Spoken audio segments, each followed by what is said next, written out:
Welcome back to another episode of Trench Tips. It's me, Jack Frimpson, and it's my best friend, Zach Thompson. It's good to have you, Zach Thompson.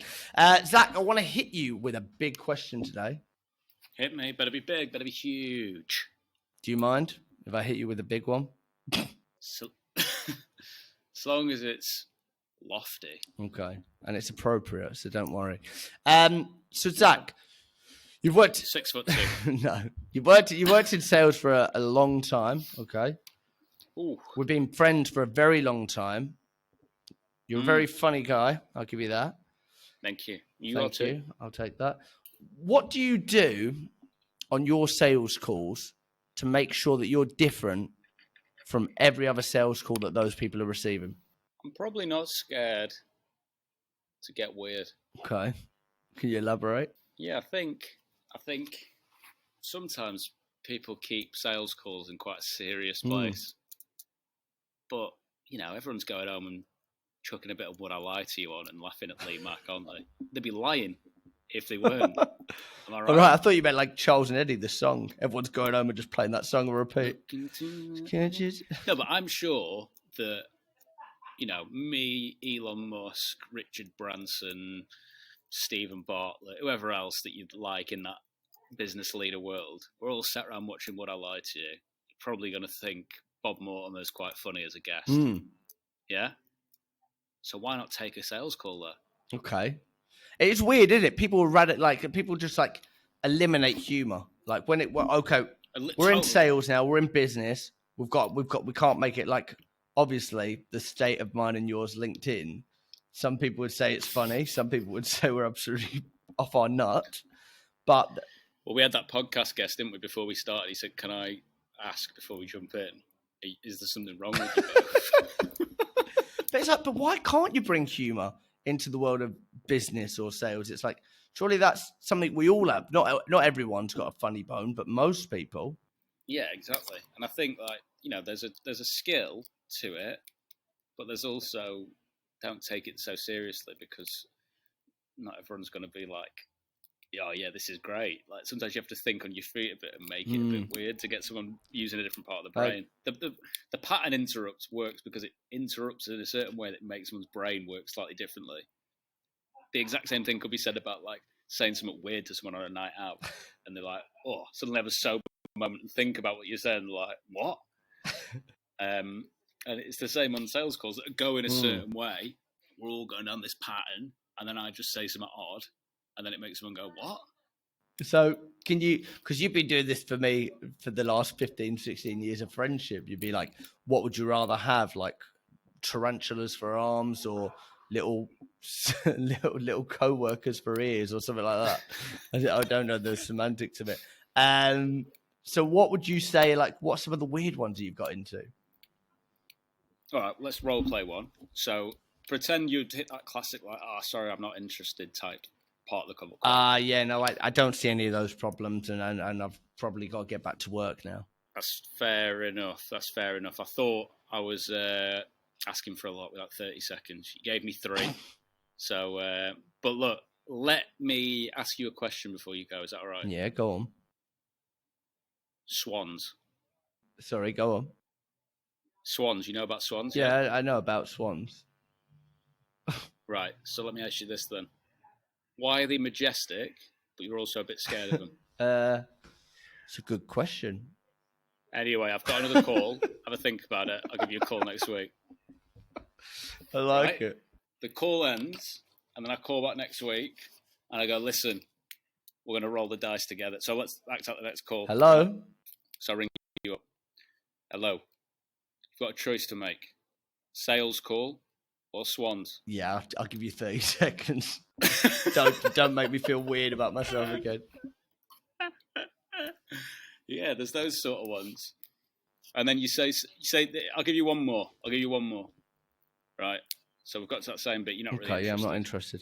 Right, and I say, Can I ask you one last question before you go?" Yeah, go on. If a quiz is quizzical, what's the test? I'm not answering. I know the answer to that. Right, you're going to do it on me now. Well, I wanted to tell you about I had a really weird one once, and I rang a guy up and I said, "Listen, if I told you that I'd been on Google today and your website isn't performing on the top in SEO, you're probably going to tell me that you've already invested loads of money and you're working on your SEO at the moment. And it was one of those dodgy data sheets that a client gives you. You know the kind where they tell you there's some good data in it, but there isn't. You know the Land kind. in Mumbai. Yeah, exactly. Anyway, he goes, no, what I'm going to tell you is you can't help me because I don't have a website. I said, all right, what if I tell you I'm going to write your business name on a piece of cardboard and I'm going to stand on the M25 and promote your business for you? He said, why would you do that? I said, I don't know. There's other opportunities. There's other possibilities. He started laughing. He said, but we have been thinking about getting a website. Oh, right. Okay. And then you were in. Getting the palm of my hand. But it's just like, if you said, oh, sorry, I didn't do my research. See you later. Cool. Big deal. It's that thing about research. We won't get into that now. We can save that for another day. Is there any other weirdness or humor? Well, I did have a discovery meeting the other day, and they were saying, yeah, a lot of your posts are really, really funny. I said, thanks. But it's obviously like there's a lot of, I try and talk a lot of like sense as well in there. So it's like shaping it away. She says, no, honestly, I bet people just book meetings with you because you're funny. I was like, oh, right. It's the only reason you're here then. You don't think I can help you? No, it's just because you're funny. I think there's, funny pattern interrupts, funny little bits of the call to maintain it. There's also like, gatekeeper stuff you can do that's quite funny. Like the old, when they're coming back and saying like, I'm trying to think of an example. So yeah, just let them know it's Zach. Okay. Can I ask can you get him on the phone, please? Yeah, right now. It's urgent. Yeah, I've got a plane booked. Helicopter's on the way to take us there. Yeah. Hello, Brian. Oh, you're not. You know what I mean? Yeah. Do you ever just sing down the phone at them and hope that's a good enough pattern interrupt? Well, I sang once and he said, you're not on hold, don't you? And I went, yeah, no. It wasn't like in the middle of the call. It was like when I was writing something down. Like I was going like, he was like, you're not on hold, It's like, yeah, I'm not embarrassed.